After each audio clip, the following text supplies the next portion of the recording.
Assalamualaikum warahmatullahi wabarakatuh, salam sejahtera kami sampaikan kepada Bapak dan Ibu sekalian. Semoga Bapak Ibu dimanapun berada, selalu dalam keadaan sehat walafiat, amin ya robbal alamin. Nah, baik Bapak dan Ibu, untuk lebih lanjut, mari kita simak dan cermati bersama ulasan dalam video berita ini hingga akhir, agar supaya Bapak dan Ibu dapat memperoleh informasi atau berita secara lengkap dan tidak gagal paham. Resmi dari BKN, data resmi terkait optimalisasi P3K 2024, honorer non-database BKN jangan kaget. Kabar gembira datang bagi para tenaga honorer di seluruh Indonesia, terutama setelah adanya kebijakan optimalisasi pegawai pemerintah dengan perjanjian kerja tahun 2024. Badan Kepegawaian Negara telah mengeluarkan data dan informasi resmi terkait kebijakan ini, yang memberikan angin segar tidak hanya bagi honorer yang terdaftar dalam database BKN, tetapi juga bagi mereka yang berada di luar database tersebut. Kebijakan optimalisasi P3K 2024 menjadi perhatian utama setelah pengumuman kelulusan P3K 2024 tahap 2. Suharmen, perwakilan dari BKN, menegaskan bahwa kebijakan ini memberikan kesempatan yang lebih luas kepada seluruh honorer yang telah mengikuti seleksi P3K 2024, baik pada tahap pertama maupun kedua. Apa itu optimalisasi P3K 2024? Optimalisasi dalam konteks P3K 2024 merujuk pada upaya pemerintah untuk memaksimalkan penyerapan tenaga honorer menjadi P3K. Kebijakan ini hadir sebagai respons atas banyaknya formasi yang belum terisi penuh setelah pelaksanaan seleksi P3K. Dengan adanya optimalisasi, diharapkan lebih banyak tenaga honorer yang memenuhi syarat dapat diangkat menjadi P3K, baik secara penuh waktu maupun paruh waktu. Data resmi BKN dan honorer non-database. Sebelumnya, terdapat fokus pemerintah pada pengangkatan tenaga honorer yang terdaftar dalam database BKN. Bahkan, pada Januari 2025, BKN mencatat bahwa 1.608.743 non-ASN yang terdaftar dalam database BKN telah mendaftar seleksi P3K 2024. Namun, kebijakan optimalisasi terbaru menunjukkan perkembangan yang signifikan.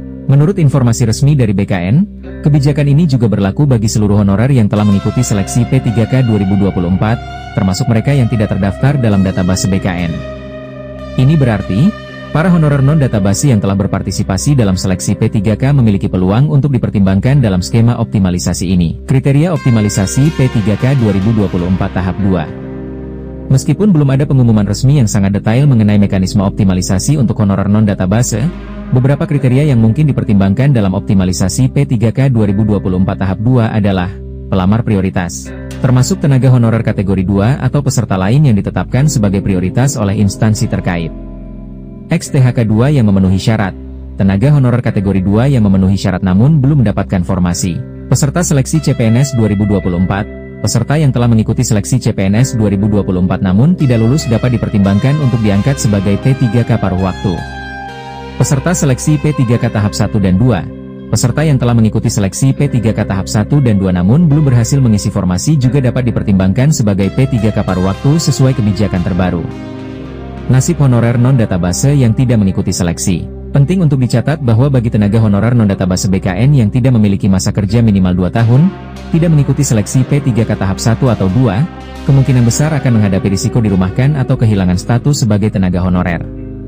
Kebijakan optimalisasi ini terutama ditujukan bagi mereka yang telah berupaya melalui jalur seleksi P3K.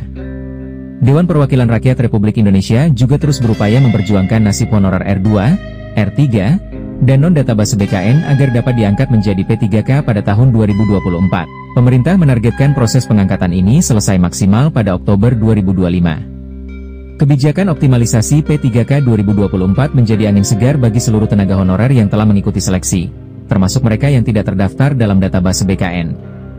Meskipun rincian mekanisme optimalisasi untuk kelompok non-database masih menunggu pengumuman lebih lanjut, data resmi dari BKN mengindikasikan adanya kesempatan yang lebih luas untuk diangkat menjadi P3K.